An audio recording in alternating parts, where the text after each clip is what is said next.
Over 70% of our planet is ocean. The seas are vast, wide, and deep, and we still haven't fully explored all of them. The sea can also be a very dangerous place for human beings, and it's been the setting for some of the most amazing and dramatic tales of survival or disappearance in all of history. You may not have heard of Stanislav Kurilov, but the Russian oceanographer performed one of the bravest and most incredible swimming feats in history. Kurilov wasn't a fan of living in the Soviet Union, feeling that the policies of the time were putting too many restrictions on how and when he could work. He decided to escape, and he did it in the most difficult way imaginable. Kurilov booked himself passage on a cruise liner for what was supposed to be a holiday trip, taking him to the equator and back.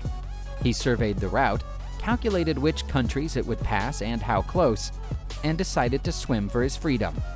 Without any special equipment other than a scuba mask and flippers, he dived off the boat and into the water, where he swam continuously for 3 nights and 2 days, covering a distance of over 63 miles before reaching the shore of the Philippines, where local fishermen found him clinging on to a drifting boat. Conditions the night he dived in and for the days afterwards were stormy, making the fact he was able to survive and keep swimming all the more remarkable. Given the temperature and his lack of equipment, he should have contracted hypothermia within hours of starting his journey. The fact that he didn't is a miracle. Whale biologist Nan Hauser has devoted her whole life to studying and understanding her favorite undersea creatures. She credits them with great intelligence and claims that they're capable of displaying intuitive thought and empathy. The 63-year-old has been advocating for the protection of the giant mammals for over 28 years. In January 2018, a whale returned the favor in the most amazing way possible. Nan was swimming close to a pair of whales in the waters of the Cook Islands to collect film footage when one of them suddenly took her beneath its fin. She didn't immediately understand what it was doing, but as she looked around, she realized an enormous tiger shark had closed in on their locations. The whale not only shielded Nan, but it also pushed her up out of the water to keep her out of range of the tiger shark. Whales have been recorded to be protective of other sea creatures in the past, but this is the first time they've ever been observed to deliberately protect a human. The friendly whale even came to the surface once Nan was safely back on the boat to make sure she was okay. Being lost at sea after a disaster is a terrifying predicament to be in. Being lost at sea after a disaster when you can't swim is even worse. But that's exactly the situation that faced sailor Ling Pen after his boat was lost during an encounter with the Germans during the events of 1942. Ling Pen, Chinese by birth but a member of the British Army, found himself the only man left from his boat and adrift in a sea of debris. Instead of panicking, he clung to the wreckage and used it to paddle himself around in the water until he found one of the boat's life rafts still intact. The raft contained basic food provisions, which would be enough to sustain him for a short while. Out at sea with no visible land in any direction, Lin Peng had no idea how long he'd be out there for. He drank and ate as little as he could, but was only able to make the provisions last for a month. He stayed at sea a lot longer than that, repurposing some of the items on the raft, including a torch and a can opener. He created basic fishing equipment, and each day he would catch and eat one fish and drink a little water. The algae that sometimes came with the fish helped him to avoid contracting scurvy. Finally, after over 100 days at sea, he reached the shore of Brazil in April 1943 and was rescued. His story made him famous. He was awarded an MBE by the British government, and his survival feat inspired Alain Bombard to attempt to sail the ocean alone.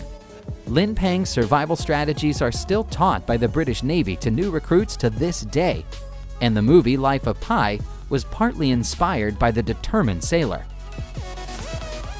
Speaking of Alain Bombard, his own story is worthy of inclusion on this list.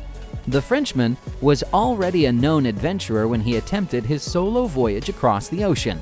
He'd already attempted to swim the English Channel without assistance. Bombard believed that it was possible for human beings to survive without provisions on the open seas for an extended period of time, and wanted to prove it could be done so that the techniques he intended to use could be taught to others and help to save lives at sea. After studying the advice of Ling Pen, Bombard set sail from Las Palmas on a small dinghy with no food or water at all, and for the next 65 days, he drank only salt and rainwater and ate raw fish and plankton. 4 days in, he lost one of his sails, and on the 53rd day, he encountered a passing ship, the crew of which told him that he was over 600 miles off course. Despite that, Bombard was determined to complete his voyage and finally arrived in Barbados on December 23, 1952, just in time for Christmas.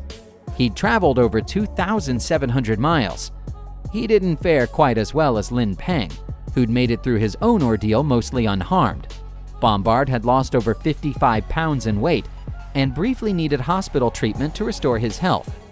Bombard became a French hero, and French lifeboats are, to this day, referred to as bombards. Over the years, there have been occasional reports of someone finding a message in a bottle and contacting the author, and it usually happens a few weeks or months after the bottle went into the sea in the first place. This bottle took a little longer to arrive. Tanya Illman was walking along a beach near her home in Western Australia when she found an old-fashioned gin bottle half buried in the sand. She initially picked it up because she thought it would look good on her bookcase, but when she opened the lid for a better look, she got a big surprise. There, tied with red string, was a letter that had been written 132 years ago in German. A little research revealed that the bottle had actually been thrown overboard from a German sailing boat named Paula in 1886 as part of an experiment by the German Navy, which they hoped would improve their understanding of ocean currents. People who found the bottles were asked to respond to the letter and confirm where they'd been found. The German Navy would compare this information with the location of where it was thrown into the water, and they'd be able to chart the flow of ocean currents. Unfortunately, this message in a bottle missed the closing date of the experiment by over a century, but it is officially the oldest message in a bottle ever found. In March 2013, the people of Long Beach in Washington State, USA, got an unexpected visitor. A Japanese fishing boat, which had been dislodged from its mooring in Misawa during the Japanese tsunami of March 2011, had finally come into land after spending 2 entire years drifting across the sea without a pilot. If the boat itself was an unusual sight, those who came to investigate it got an even bigger shock when they looked inside. It was teeming with aquatic life. The fish were probably just as surprised to see the people. They were a very long way from home.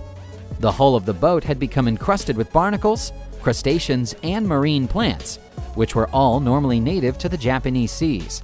But the most amazing discovery of all was within a compartment inside the boat.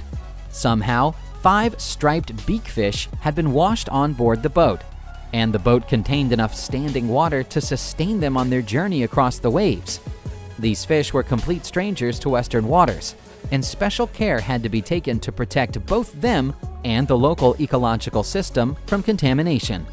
One of the fish now lives in a private aquarium in Oregon, where it's nicknamed the tsunami fish. Experts previously believed that it would be impossible for fish to cross the ocean in this manner, so these brave examples of their kind proved everybody wrong. Amelia Earhart is one of the most famous adventurers of all time. She was an inspiring icon of her time, especially to women, as she took on roles and performed tasks which had traditionally only been the preserve of men. She was a woman who set records. The first woman to fly solo at 14,000 feet or above, the first to fly solo across the American mainland, and the first to fly solo across the Atlantic. She was trying to complete another first, to circumnavigate the whole world in her plane, when she disappeared in July 1937.